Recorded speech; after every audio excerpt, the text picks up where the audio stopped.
Open your phone. Not your messages, not your email. Open your camera roll and just scroll for a second. Really look at what's there, because it tells a story you might not say out loud.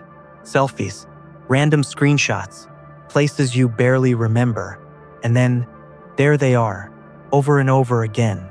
Your pet, sleeping, staring at you, reacting to your voice, existing inside your space.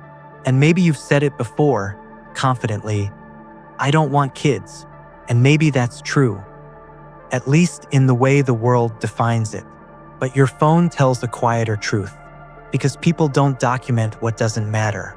They don't fill their storage with something that holds no emotional weight. Photos are attachment made visible, memory turned into proof. And if you're honest, your pet isn't just something you own. There's something you watch over, something you worry about when you're not home, something your day quietly organizes itself around. And notice what happens in your body when you look at those photos, the softening, the warmth, sometimes even that strange ache you can't fully explain. That feeling isn't random. It isn't silly. It's your nervous system recognizing care. It's the same emotional posture a parent takes toward a child, protective, attentive, tuned in. And this isn't about replacing human children. It's about noticing a pattern your brain already chose. Before logic, before judgment, before labels.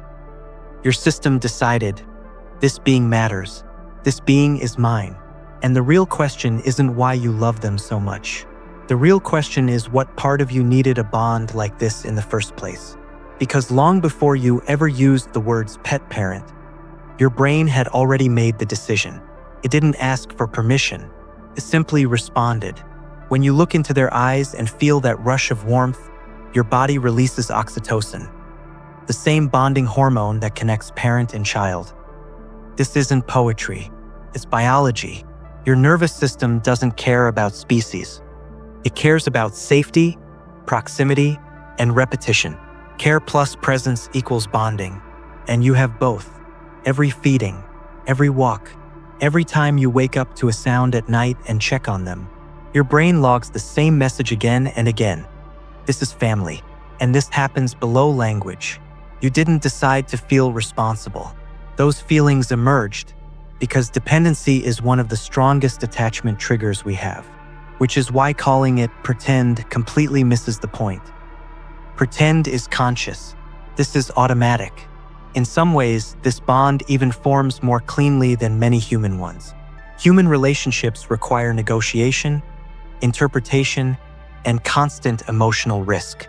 But with your pet, the signal is simple. Care goes out, trust comes back, again and again.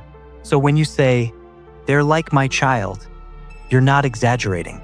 You're describing a reality your body already lives in. And once your nervous system assigns that role, it doesn't easily let go. Here's the part people don't always say about human parenting. You love children toward separation. You raise them to leave, to grow, to need you less.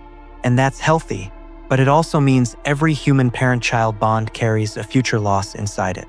Growth requires distance. Independence requires letting go. A pet offers something different. They are the child who never leaves. They don't outgrow you. They don't reorganize their world away from you. And for someone whose system learned early that connection is fragile, that matters more than most people realize. With a pet, the bond is stable, predictable, anchored. You don't wake up one day to find it's shifted without your consent. You're needed today, tomorrow, and every day after that. And that doesn't mean you're afraid of love. It means you understand its cost. For many people, the forever bond isn't about control. It's about safety. Notice how calm your body feels around them. How little vigilance is required. That's not coincidence. That's regulation.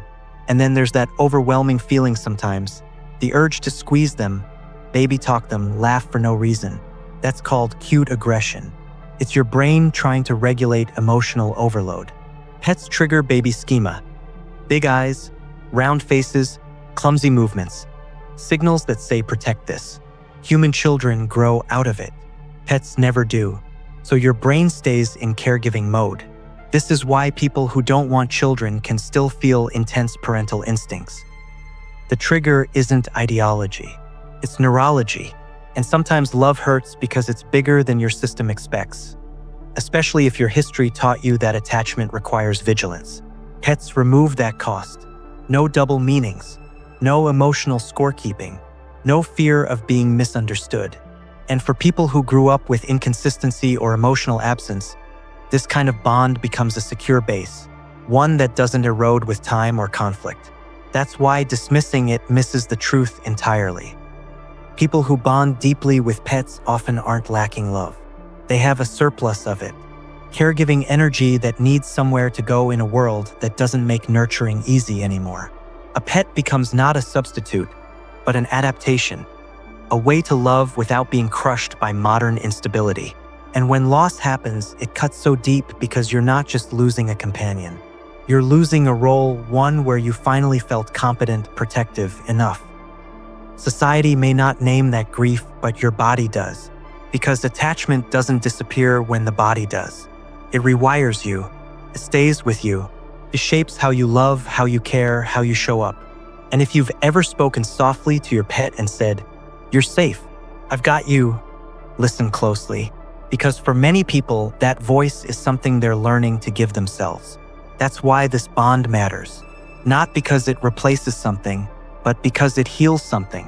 Quietly, consistently, completely.